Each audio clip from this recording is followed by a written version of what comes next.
we can go ahead and get started. I'll go ahead and pull that up just a second, everybody.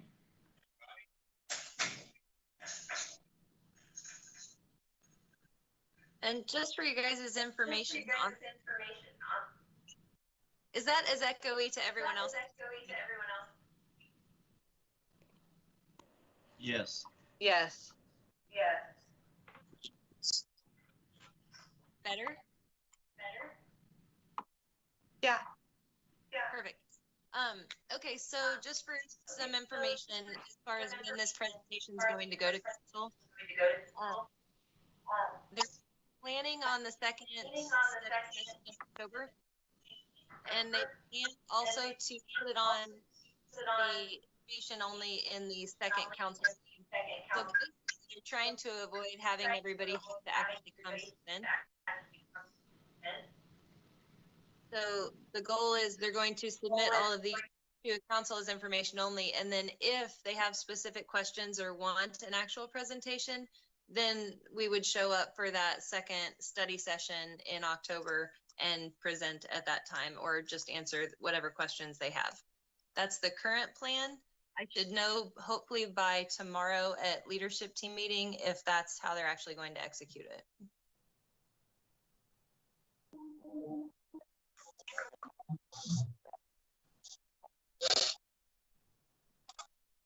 So I guess if everybody's ready, we can go ahead and at least run through those slides and see what questions you guys have. The first few, of course, are always just our standard boilerplate, picture of our watersheds and the purpose of our storm sales tax. On this slide, you can see the projected revenue for last fiscal year. So obviously this is our fiscal year-end review for the 1920 fiscal year. Estimated sales tax were 4.2 roughly. The estimated COVID impact, which you'll see later, COVID did have actually a definite impact, although it wasn't necessarily on the budget as much as initially anticipated. So we were planning for a total of 3.9 or 3.4, or wow, I can't read, 3.5 in total revenues. And you'll see on the next slide, we actually came in ahead of that. Sales tax was 4.1. So COVID didn't have the financial impact that everybody thought it was, largely due to, thank you, Target and Costco being open here in our town while the lockdown was going on. But so monetarily, we didn't see the impact as much as anticipated in our current fiscal year. And you'll see this in the financial reports as we go forward at our quarterly meetings. The anticipated deficit for this fiscal year was roughly 211,000 and change. Still waiting for some numbers for Q1 to come back and see how we're doing in line with that. But if last fiscal year is any indication, we won't take any of the hit that's expected. So again, here you can see with interest doing better than anticipated and payment in lieu of detention, we came in at a total of 4.6 million collected. Let's skip ahead to that next one. Here you've got the allocation of funding. So this is just our typical breakdown of where the money went. Maintenance at 1.6 million, administration, permit compliance, that's our annual contract with USGS to do creek walking, look for illicit discharges and things like that. And then our capital for the year was 1.963 for a total of 4.1 million. Next. So here's where you really see the COVID impact more than anywhere else. Our inspection work was obviously down. Lines inspected, structures across the board. You see, we did more repairs than normal because there was some focus put on that. But in the height of COVID, which unfortunately the lockdowns and everything started in the spring, which is as we're coming out of the winter and right into construction season, it affected projects that went out and it affected how much inspection was actually done. We were at one point on a rotation where only a quarter of our staff was in at any given moment in time. So obviously the people that were here were basically just running emergencies. We had a very wet spring, so they were checking into sinkholes and lots of things and dealing with the storms, and the aftermath of those storms, which for us mostly was finding sinkholes and taking care of those as they came in. Again, we were up in repairs because, again, the focus of the staff that was here when we were on short staff schedules was to just shore up our system, make sure it was functioning as it should be. So the impact was, obviously, we didn't get as much proactive work done as we'd hoped. Anybody have any questions on that? Okay. So as the next slide, there we go. These are just our construction updates. And again, you'll see not a lot to talk about. The Blue Lawn Storm Improvement Project is under construction. This is a project that's going to help mitigate flooding. Well, not help, will mitigate the flooding of 8 homes between 31st and 32nd Street east of Arlington. So this is over in the Rock Creek watershed. Like I said, it's under construction right now. I know our water department's been out there working on moving some of their infrastructure around so to facilitate our project going forward. Not a lot of other projects actually made it out the door. Some of that because we shortlisted things because of that initial projection of COVID and how it was supposed to hit us. Another one of our projects was, so specifically, the Ralston project was delayed because of the potential shortfall of COVID. And then we had an issue with Raymond Harkless to Mills. That project actually doubled in costs. So we needed some additional funding, and then there's going to be actually a sanitary sewer component added as well. So that will be a joint project between storm and sanitary. So it's been pushed off, not canceled, but pushed off due to that additional funding needed and giving us time to add the sanitary component. So again, not a lot construction wise has happened, mostly because of COVID. Another good thing about that we've kind of talked about in-house since this merger of Public Works and Water Pollution Control is we have the ability, I think, to push a little harder and get some of these storm projects some priority that they may not have had before.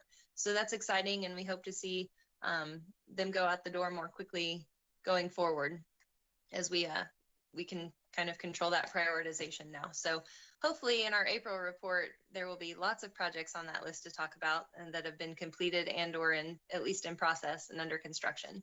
So basically, in summary, our capital update for the year, we're at 95 completed construction projects now over the life of the sales tax, and 13 watershed studies completed.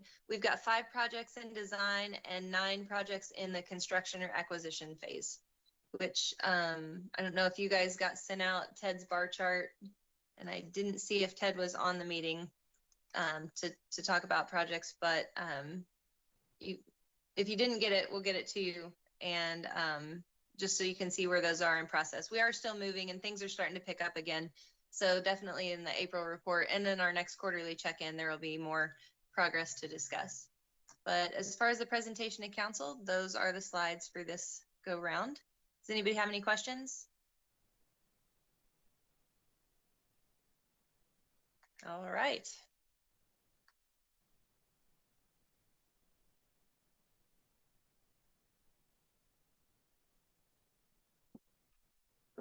I do have a question. Yeah. It's just because I don't have that other report in front of me. If COVID hadn't happened, what were we going to be projected at for this year? For money or for the budget total overall? We were supposed to take in 4.2 and change. Let me see, I can get you the exact number that was budgeted. We were estimated to take 4.225 million in, and we ended up in just sales tax. Right. The actual ended up being 4.161. Okay. So not nearly, instead of 4.225. So not nearly as bad as anticipated initially. Right, because we were thinking 3.6, right? They were thinking that we were going to lose over 600,000. Got it. So Okay. to come in that close was pretty exciting. Yeah, no kidding. So has that pushed us back in priority wise anywhere, like with finishing jobs? Because I mean, I know we did that slide, but is there anything that's still like really needing prioritized on the books for completion work that got pushed back because of that? I don't think the Ralston project is really the one that got pushed, and I don't think that it is. So I struggle with my wording here. I don't want to say any of them are not severe and nobody's being affected, because that's not true, or we wouldn't be doing the project. I don't think that one is affecting as big an area or a number of homes, which is why that was the one that was pushed. Got it. But if numbers continue to come in as close to projections as they have, then we should be able to get that one back going a little sooner than anticipated. Great. Thank you so much. No problem. Anyone else?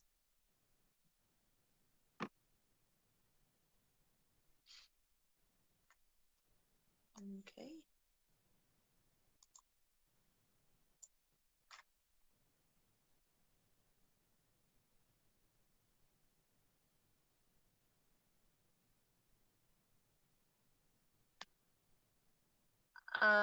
I don't think that we necessarily have to take up a ton of your time this afternoon. We mostly just wanted to get that presentation in front of you. We will send it out to the group just so you have it, hands on it, just in case you see anything or think of questions down the road. And I don't know that Scott ever actually made it to join us. I don't see him on here, so we'll need to get it out for everyone's approval anyway. But if you guys don't have any questions for us, Rich, Mike, anybody have anything for the group? No. Winkler? Oh, yeah, just to reiterate what Lisa was talking about, we do have one project that did get advertised for bid, and we're working through. It's the same contractor that is doing the blue lawn improvements. I anticipate once they get that crew finished up, they'll be ready to start on what was called Walnut Gardens Phase 2. Over off of R.D. Mize and 27th Street area. It's number 116 in your bar chart. So that one I see anticipating getting that going as well. So I know that one's on our short list, has actually gone through the advertising process and is just waiting for inspection at this point.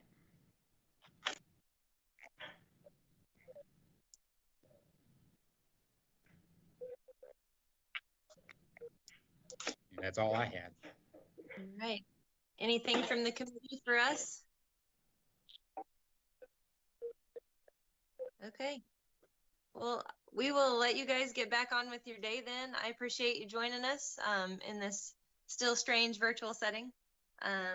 Hopefully we'll be able to meet again soon, but I will get everything emailed out to you. And if you have any questions, let me know, and I'll confirm how they're doing the presentation to council, just so everyone's aware and knows whether you need to have it on your schedule or not.